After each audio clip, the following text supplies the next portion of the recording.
가피풀 말씀 테마. 하나님, 말씀하세요. 하나님이 아브라함을 시험하시려고. 창세기 22장 1절. 여기서 사용된 시험은 유혹 또는 미혹이 아니라 훈련 또는 연단을 의미한다. 유혹이나 미혹은 하나님이 아닌 사단이 하는 시험으로서 그 목적은 우리를 쓰러뜨리고 멸망시키고자 하는 것이고, 하나님의 시험인 훈련이나 연단은 우리를 더 온전한 사람으로 세우기 위한 섭리를 뜻한다.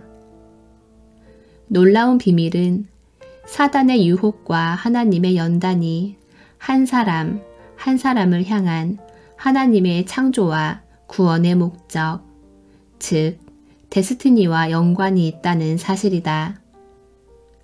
사단이 왜 믿는 자들까지도 끝까지 미혹하여 쓰러뜨리려고 하는가?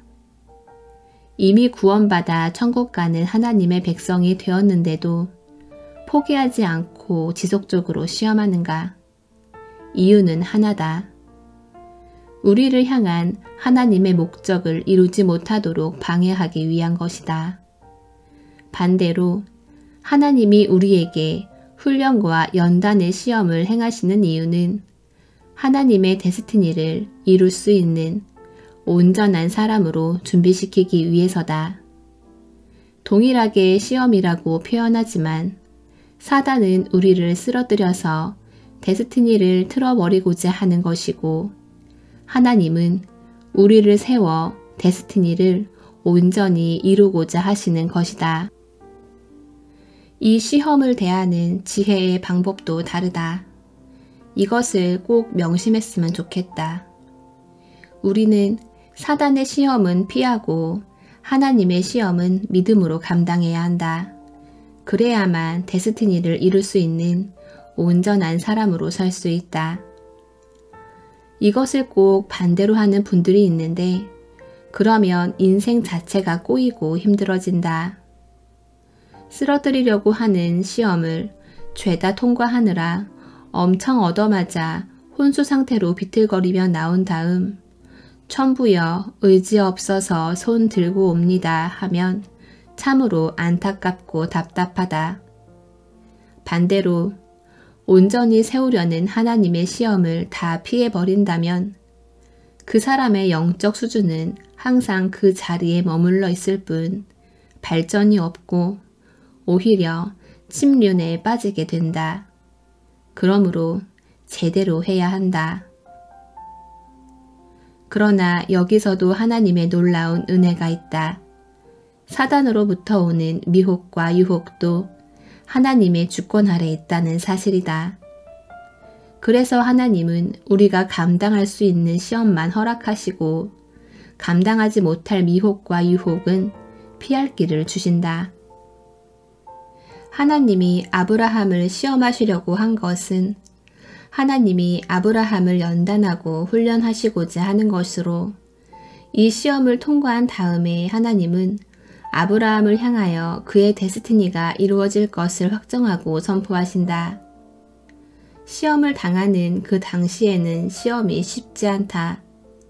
하지만 그 시험 후에는 영적인 돌파와 실체가 구체적으로 나타난다.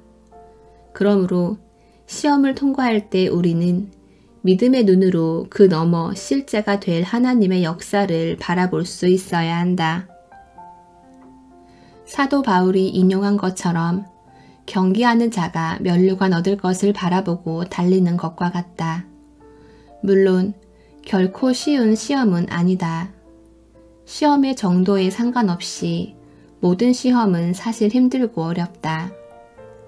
아무리 하나님의 연단과 훈련을 위한 시험이라도 시험 자체를 즐기는 사람은 그리 많지 않다. 만약 그렇다면 그것은 건강한 모습이 아니다.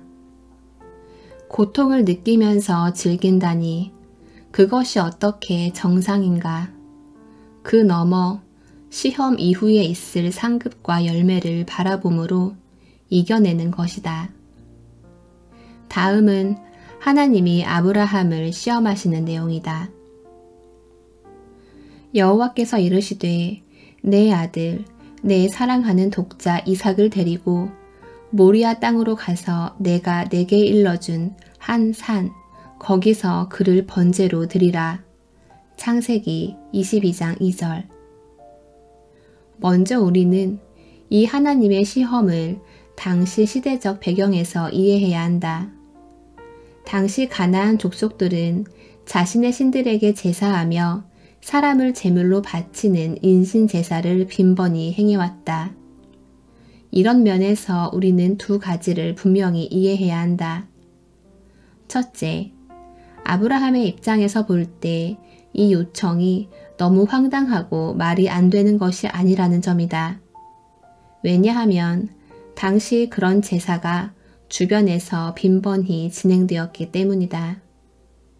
아브라함이 당혹스러웠던 것은 인신제사를 드리는 그 자체가 아니다. 물론 이것도 충분히 당혹스러울 수 있다. 자신의 아들을 언약의 자녀로 삼아 큰 민족을 이루시겠다고 하신 하나님께서 동시에 그 아들을 바치라고 하셨다는 점이다. 우리는 지금 우리 시대의 관점으로 하나님께서 어떻게 사람을, 그것도 자녀를 바치라고 하시는지 의문을 품을 수 있지만 그 당시의 문화나 종교적 배경에서 이런 요청은 전반적으로 수용되는 개념이었다.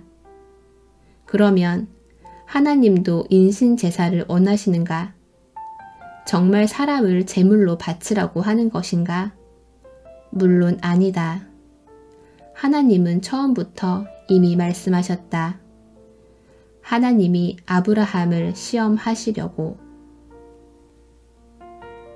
하나님이 아브라함에게 이렇게 하라고 하신 것은 정말 그렇게 하라는 것이 아니라 그를 훈련하고자 시험하셨다는 것을 이미 성경은 말씀하고 있다.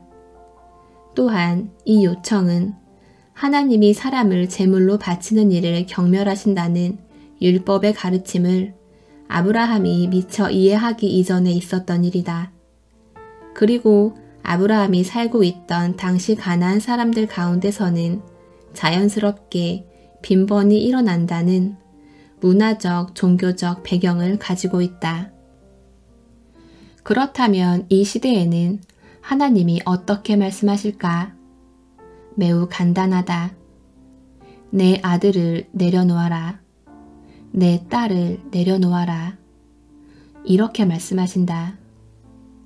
하나님께서 아브라함에게 이삭을 제물로 바치라고 하신 것은 바로 이와 같은 뜻이라는 것을 우리는 잘 안다.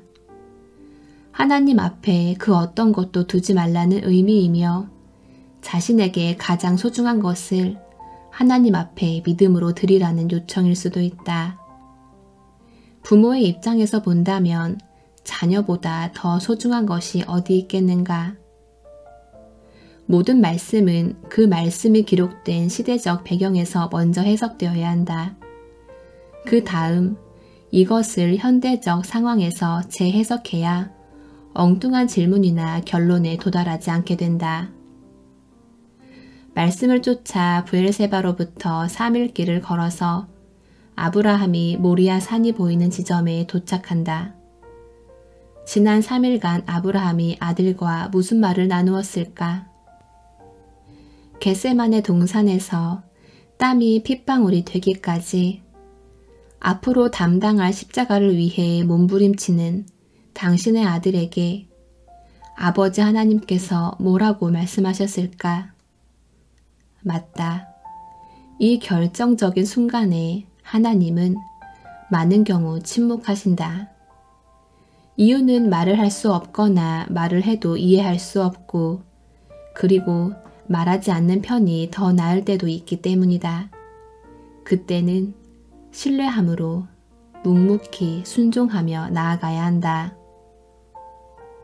25살 때 주님을 깊이 만나 주님께 올인하고 말씀하신 대로 쫓아가겠다고 살아온 지 25년이 되었는데 돌아보면 가장 결정적인 순간 주님은 당신의 의중을 말씀해 주신 다음에도 내가 그 말씀대로 걸음을 떼기까지 오랫동안 침묵하며 기다리셨다.